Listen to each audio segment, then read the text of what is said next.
The NL Central takes on the West. We'll see the Chicago Cubs as they play against the Colorado Rockies. And now it's out to Colorado with Gary Thorne for the first pitch. We're in Colorado, Coors Field, as you look at the beautiful surroundings in this ballpark. The hometown advantage today will go to the Colorado Rockies here in the land of the Mile High. Welcome to Major League Baseball. Gary Thorne with Steve Phillips and John Kruk. 2K Sports right here on this Friday afternoon. Starting pitcher, it's going to be Guillermo Moscoso.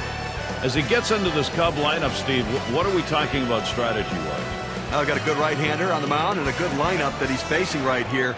And it's going to come down to execution on either side to see who prevails. Now let's take a look at that lineup for the Cubs. John, who do we keep an eye on? Well, David DeJesus is not the guy you're going to look at as the star of the team, but he's a guy that you need if you're going to win ball games. Very consistent player, does a lot of things well, but what he does do is give you everything he has every single day on the field. And David DeJesus up.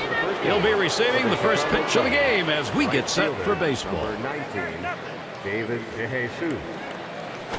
That one swung on, hit in the air. And it's caught by Fowler. One away. Take a moment here to show you how the Rockies will stack up on defense. Hey guys, you know, against an offense like this, defense becomes that much more critical. You cannot give them extra base runners or extra bases. And Starlin Castro will dig in with one out. What a breakout season for Starlin Castro in 2011. Swung on, that is hit. Herrera on the pickup. 2 down. For the Chicago Cubs, center fielder, number 24. The chance here for Marlon Byrd comes with 2 down. He's at an even 200 lifetime against the Rockies. And it just seems like there's always that one team that you struggle against, and this happens to be the team for him. 0-1 count as that started off with a strike. Well, now that he's ahead in the count here, Gary, I think he's going to utilize that changeup to try to get a swing and a miss. And strike 2. Guillermo Moscoso has him right where he wants him. Well, he just couldn't wait for that changeup to get in the strike zone. You can't try to chase it. You have to let it come to you. It's hit foul by Byrd. Foul!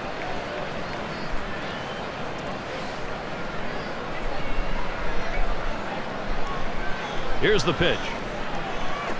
That one swung on, hit in the air to deep right center field. It's up against the wall on a bounce.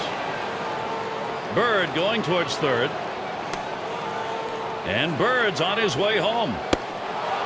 And he scores! Whoa, what a move made right there, Steve. He didn't even think about stopping at third, and inside the park home run. Check out the wheels on this guy. You got to have those wheels if you're going to end up at home. Well, there's no question about it, but you also need some help from the defense, and the defense had a letdown there that allowed an inside the park home run.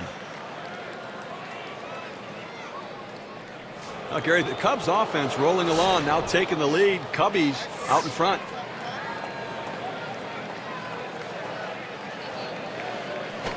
Smashes that one towards the shortstop. On that one, eats him up. But he recovers in time, makes the play. Good work. Nice way to get things started. Chicago has the lead, 1-0. It's going to be Paul Mahome on the mound. He'll be the starter for Chicago.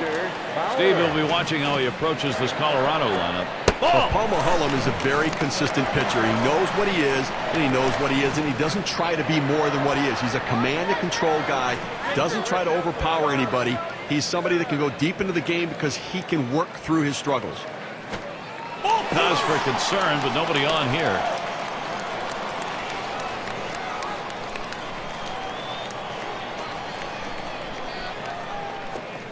And Fowler will watch that up high.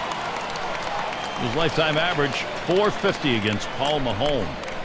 And he's the first one to the ballpark, and he hopes this pitcher shows up because when he does, he knows he's getting some hits. That misses ball 4. The potential tying run on base. That's a close pitch, but he walks him in 4 pitches, and now he's got to go after the next guy. It's going to be Herrera now. Pitch out. Nothing doing, though.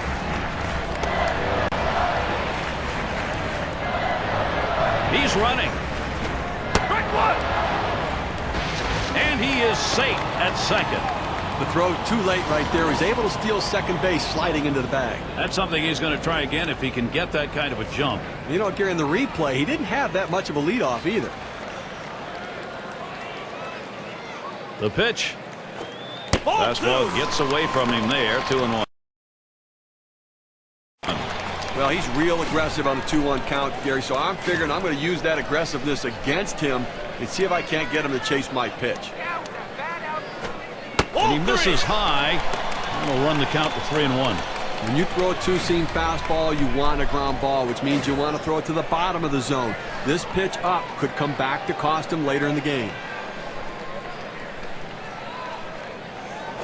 That one's going to miss. That's ball 4 as he heads down the line. Well, first base was open in this situation. I think they're comfortable putting him on. Well, it didn't look like he wanted to give him anything to hit right there. Ball 4, take your base. It's Carlos Gonzalez. Gone 6 out of 14 against Paul Mahone. Gonzalez watches it low for a ball.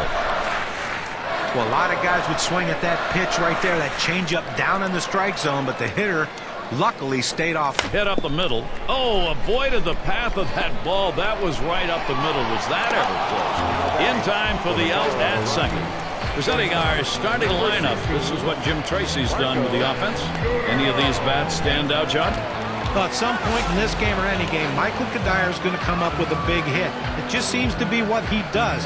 He has been a power hitter and a run producer throughout his entire career, and he's a veteran guy that's a great leader in your clubhouse. 1-0 now. And the called strike taken by Scudero.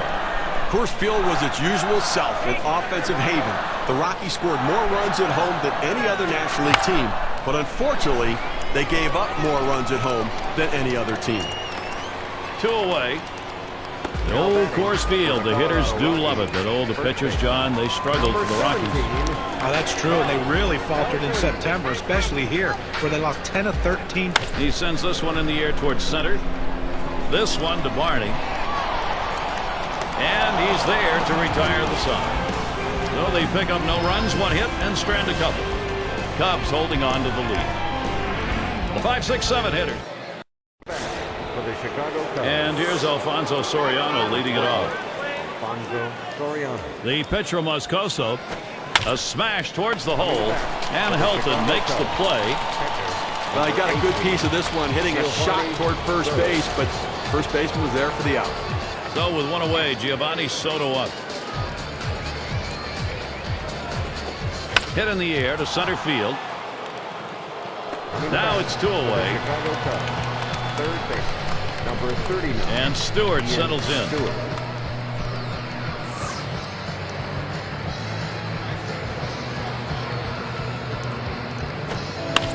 Stewart's going to foul that away. Oh!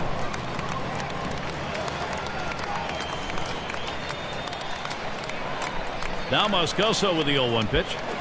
And that one's hit well. Fowler is there. Scudero to play it. And the side's retired as they head into the dugout. 3 up, 3 down.